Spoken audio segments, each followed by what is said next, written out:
সর্বশক্তিমান সৃষ্টিকর্তাকে স্মরণ করে সকলের প্রতি শ্রদ্ধা জানিয়ে কিছু কথা বলার চেষ্টা করছি। আমরা যারা ভারতীয় উপমহাদেশে জন্মগ্রহণ করেছি তারা কিন্তু বেশিরভাগই ধর্মভীরু মানুষ। আবার আমি বলছি, আমরা যারা বাংলাদেশ সহ বিভিন্ন দেশে অর্থাৎ ভারতীয় উপমহাদেশ বলতে আমরা যেটা বোঝাই, ভারতীয় উপমহাদেশে জন্মগ্রহণ করেছি, আমরা বেশিরভাগ মানুষ কিন্তু ধর্মভীরু। অর্থাৎ আমরা ধর্মের কথা বললে, ধর্মীয় আঙ্গিকে কাউকে কিছু বললে, বোঝাইতে চাইলে আমরা কিন্তু সহজে সেটা মেনে নিই বা বিশ্বাস করি। আমাদের আস্থা আছে, অর্থাৎ সৃষ্টিকর্তার প্রতি আমাদের প্রচণ্ড আস্থা, বিশ্বাস, শ্রদ্ধা, ভক্তি, এটা কিন্তু আমাদের আছে।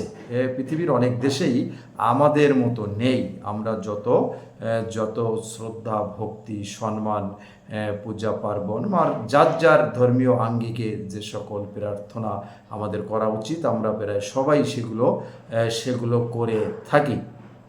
আজকে আমরা কিন্তু একটা জিনিস ভুলে যাই। আমরা কথায় কথায়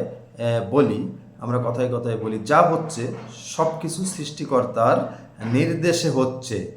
ভালো কিছু হলেও আমরা সৃষ্টিকর্তার নির্দেশে হচ্ছে বলি, আমাদের জন্য খারাপ কিছু হলেও সেটা বলি, আমাদের যদি খাবারের অভাব হয় তাও বলি যে যেটা হচ্ছে এটা সৃষ্টিকর্তা করাচ্ছে, ভালোর জন্যই হয়তো করাচ্ছে।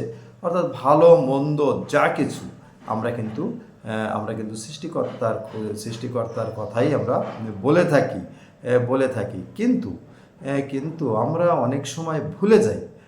অনেক সময় সৃষ্টিকর্তাকে ভুলে যাই।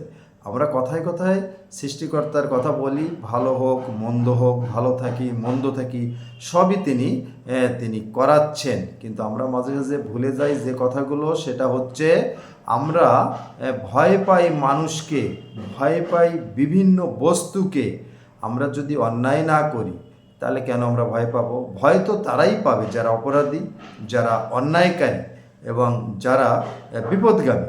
ভয় কিন্তু তাদের পাওয়া উচিত। আমি এই কথাগুলোই আপনাদের মাঝে শেয়ার করার জন্য আসলাম। পৃথিবীতে ভয় তাদেরই পাওয়ার কথা যারা অন্যায়কারী, অপরাধকারী এবং ষড়যন্ত্রকারী, যারা মানুষের ক্ষতি চায়, দেশের ক্ষতি চায়, জনগণের অমঙ্গল চায়। অর্থাৎ যারা দুষ্ট, তাদের কিন্তু ভয় থাকে সব সময়। চোর, ডাকাত, মস্তান যারা করে, অন্যায় কাজ যারা করে, তারা কিন্তু ভয়ে থাকে। অতএব যারা অন্যায় কাজ করেন না বা আমরা যারা করি না, তাদের ভয় পাওয়ার কিছু নেই। তাদের সৎ সাহস থাকতে হবে এবং সৃষ্টিকর্তাকে আমরা যেভাবে বিশ্বাস করি, আস্থা রাখি, সৃষ্টিকর্তার উপর আস্থা এবং বিশ্বাস রাখতে হবে। অন্যায়কারীরা কিন্তু কিছুক্ষণ ক্ষমতাশালী থাকে, একটা নির্দিষ্ট সময় পর্যন্ত, এরপরে কিন্তু তাদের ক্ষমতা থাকে না। কিন্তু যারা সৎভাবে ভালো কাজ করে, সৎ পথে চলার চেষ্টা করে, তারা কিন্তু স্থায়ীভাবে অনন্তকাল ভালো থাকে। এটা ইতিহাস প্রমাণিত। অতএব আমি আবারও আপনাদের মাঝে বলতে চাই, ভয় তারাই পাবে, ভয় তাদের জন্যই কাজ করে, তাদেরই সবসময় ভয়ে ভয়ে চলতে হয় যারা অন্যায় করে। অতএব আমি যদি অন্যায় না করি, আমাদের ভয় পাওয়ার কিছু নেই। সৎ সাহস এবং মন মানসিকতার ভিতরে শক্তি, মনের ভিতরে প্রাণ চঞ্চল শক্তি আপনাকে গন্তব্যে পৌঁছে দেবে। আজকে এ পর্যন্তই, আবার কথা হবে। সবাই ভালো থাকবেন। নমস্কার।